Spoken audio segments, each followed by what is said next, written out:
et vous demande de retirer dans les 48 heures votre signature. Que leur répondez-vous?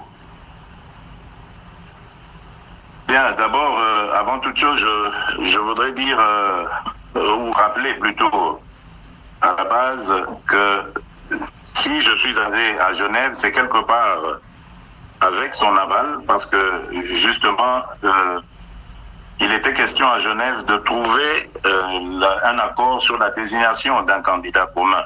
Donc, ce n'est pas une initiative personnelle, mais c'est une volonté de la base. Et au-delà même de la base de tous nos compatriotes, car nous avions été encouragés d'aller dans ce sens de la désignation d'un candidat commun. Donc, j'assume pleinement cette responsabilité en tant que président de l'UDPS.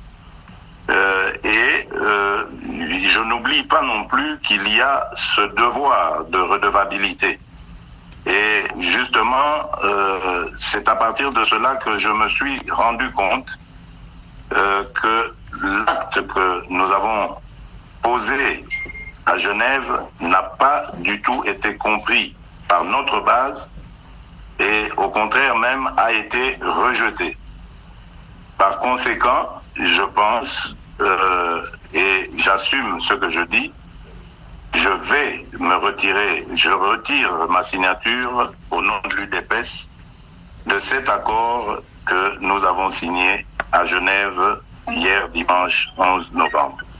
Vous suivez donc ce que vous recommande votre base. Mais pourquoi y avez-vous adhéré sans même demander que votre signature soit conditionnée à un accord du Congrès qui vous avait investi candidat à l'élection présidentielle pour le compte de votre parti? Christian, je ne vais pas rentrer dans les détails de nos discussions, des débats et des délibérations, mais vous devez savoir que je me suis rendu là-bas en responsable et jusqu'au bout, j'ai défendu les intérêts de mon parti. Et j'en profite d'ailleurs pour dire à la base de mon parti qu'elle se mobilise parce que dans les jours qui viennent, je vais descendre à Kinshasa à sa rencontre pour lui donner le compte rendu de ce qui s'est passé à Genève, mais également pour la mobiliser afin qu'elle se prépare à entamer avec moi la campagne électorale qui va s'ouvrir dans quelques jours. Que vous allez mener seul. L'UDPS ira seul aux élections présidentielles. Seul ou avec ceux qui voudront la suivre, évidemment. On parle de l'UNC, la base de l'UNC souhaiterait que vous et Vital Kamerhe vous rencontriez pour qu'il y ait à vous deux une candidature commune. Est-ce que cela est envisageable? Écoutez, pour le moment, nous avons été à 7 leaders autour de la signature de cet accord. Je crois qu'il s'est passé des choses.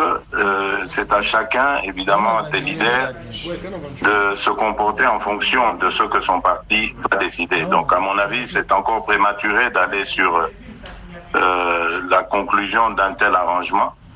Ma priorité, je la réserve à ma base. Donc, laissez-moi d'abord rentrer à Kinshasa dans les jours qui viennent, m'adresser à ma base, relever la température de celle-ci, et ensuite, je pourrais peut-être répondre à votre question. Pour parler, non pas de votre base, mais des leaders de l'opposition avec qui vous avez tenu réunion pendant 72 heures, est-ce que votre décision d'aujourd'hui, que vous annoncez en exclusivité sur Top Congo FM, n'aura pas de graves conséquences dans vos relations?